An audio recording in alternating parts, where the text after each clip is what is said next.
Então, poder, né? A lança de Longino tem um poder até dentro de uma ótica ocultista, porque ela perfurou Jesus. Pois é. Então, quem tomasse posse da lança, sabendo operar a parte oculta, teria força sobre o cristianismo para derrotar o cristianismo, né? Então a pergunta é, será que o anticristo vai usar essa lança para tentar destruir a igreja? Na última batalha, né? Tem essa teoria. Agora... E o Santo Graal, qual que é a parada? O Graal, dentro dessa simbologia meio alquímica, né? Seria o segredo para a vida eterna, né? Ah, é? Da longevidade. No Indiana Jones é meio assim, né? Pois é. E no Código da Vinci ele dá uma outra leitura porque seria o Santo Graal, né? O Santo Graal seria... Maria Madalena? Maria Madalena, que acho que o útero dela seria o Santo Graal e ela gerou os descendentes de Cristo, né? O que é meio problemático, né? Merovingios, É meio problemático porque acho que propositalmente Cristo nunca gerou um filho, porque o filho seria endeusado, né? Pois é. Então é uma questão. Sem falar que pela doutrina judaica, o cordeiro que é sacrificado é um cordeiro que nunca cruzou, né? Nunca teve uma relação. Então Jesus, como cordeiro de Deus, ele teria que estar virgem ali, né? Pois é. Vamos então para o Vaticano. Papa, né? Vaticano. Foi semana passada, né? Foi, dia 8. Dia 8? Dia 8 saiu o resultado. Dia 7 eu dei a letra, né? Então, como que... Baseado em que você acertou a escolha do Tem Papa? um vídeo no meu canal, quem quiser assistir. Anterior à depois, escolha? se você quiser passar aí e pedir pra galera mostrar, que nego não acredita. Tá, é 1 minuto o vídeo, 40 segundos, é bem curtinho. Tá no meu canal lá, Daniel Lopes Preview, tal, que seria o primeiro Papa norte-americano. Eu não dei um chute, nem recebi uma revelação de Deus. Eu construí um raciocínio. E o raciocínio é meio simples. Meio geopolítico ou não? Geopolítico total, raciocínio simples, assim. E eu só tive esse insight quando eu fui dormir dia 6. Tá. Porque antes eu tava achando que a gente ia ter de volta um Papa italiano. Eu também tava apostando nisso. Eu falei, cara, tem que ser um italiano. Tá mais de 40 anos sem ter um Papa italiano. Então tá complicado. Aí eu fui dormir dia 6, cara. Eu falei, peraí, tem coisa aqui. Por quê? Quando João Paulo II chegou ao poder, ou foi, né, alçado ao trono, ele surge num momento específico, porque o grande desafio para a igreja naquela época era o avanço do comunismo soviético. A gente está falando de 1978. Inclusive, 1978 é o famoso ano dos 3 papas, né? Por quê? Porque morreu um papa, aí entrou o João Paulo I. Aí o João Paulo I ficou só 33 dias e morreu. Alguns dizem que teve conspiração, que enterraram o corpo dele rápido demais, não deixaram exumar para fazer exame. Muito estranho. Você tem o primeiro papa que já estava no poder, morreu. Aí entrou o João Paulo I, morreu, aí depois entrou o João Paulo II. A gente está falando de 1978, que é o ano dos 3 papas, né? Então, por que eles escolheram um papa... Depois de tantos italianos escolheram um papa polonês? Porque a Polônia era um país que fazia parte da União Soviética. Então eles escolhem o cara certo. E muito católico, né? Católico também.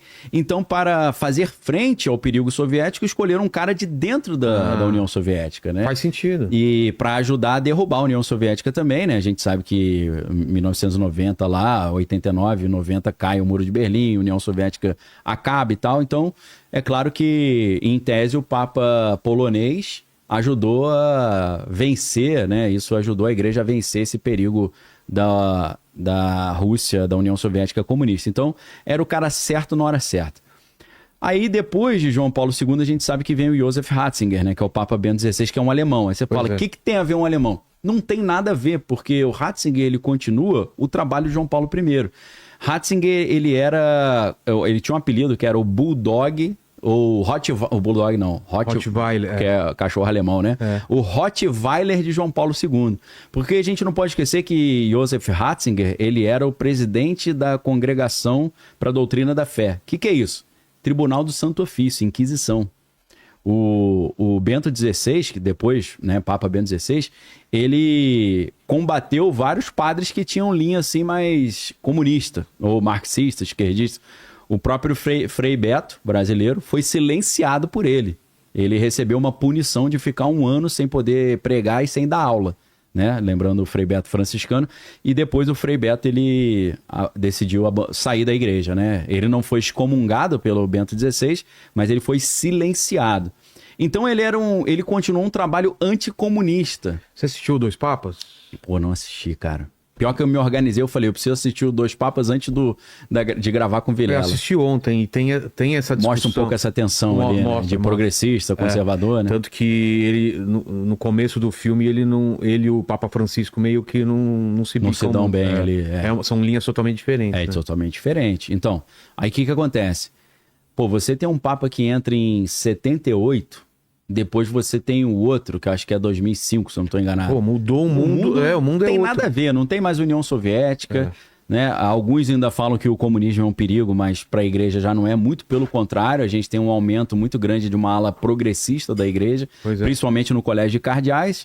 Então, assim, o Bento XVI, continuar o trabalho de João Paulo II numa pegada anticomunista, ficou anacrônico. Não era uma coisa mais conveniente, principalmente para essa maioria progressista do Colégio de Cardeais, que tem grupos ali considerados até meio secretos, como era a máfia de Saint Gallen. Saint Gallen, ou São Galo, é uma região na Suíça onde os progressistas, os cardeais progressistas, se reuniam para montar os planos para eles chegarem ao poder. Então, o que acontece? Bento XVI, ele está continuando o trabalho de João Paulo II, mas ele vai cada vez mais perdendo o apoio dentro do Vaticano e os caras não querem mais um conservador. Então, o que acontece? Dizem, aí tem algumas histórias, que... Dizem não, né? Porque vamos no que é real, no que é documentado. Começa a sair um monte de escândalo. E dizem que esses escândalos foram propositalmente liberados para desgastar a imagem do Bento XVI. Vatilix. Teve o Wikileaks, depois teve o Vatilix. Um vazamento. Um monte de documento comprometedor do Vaticano e colocando tudo na conta do Bento XVI. Por exemplo, questões financeiras, mau uso do dinheiro dos fiéis, questões de abuso também, que ele teria acobertado. Então foram botando um monte de capivara na conta dele. E ele foi se desgastando até o momento em que a versão oficial... no início de 2013, ele fala que ele estava muito cansado e tal, mas alguns livros e alguns vaticanistas dizem que botaram ele numa sinuca. Falaram, ou você sai ou a gente bota o resto dos documentos, você vai acabar até podendo ir pra cadeia. Caramba. Você pode imaginar um papa ir pra cadeia, é um negócio surreal, né? Mas você fala que quem quer prender ele? O próprio Vaticano tem um sistema ali de polícia, né, de justiça. Então, parece que ele tomou esse checkmate e falou, ok, eu saio então. Aí ele sai e o plano dessa máfia de Saint Gallen e dos jesuítas também se concretiza, porque, aí voltando ao meu raciocínio, qual é o cenário de Bento XVI, de Francisco? A gente está falando 2012, 2013. O que acontece? A América Latina tem cerca de 40% dos católicos do mundo. É a maior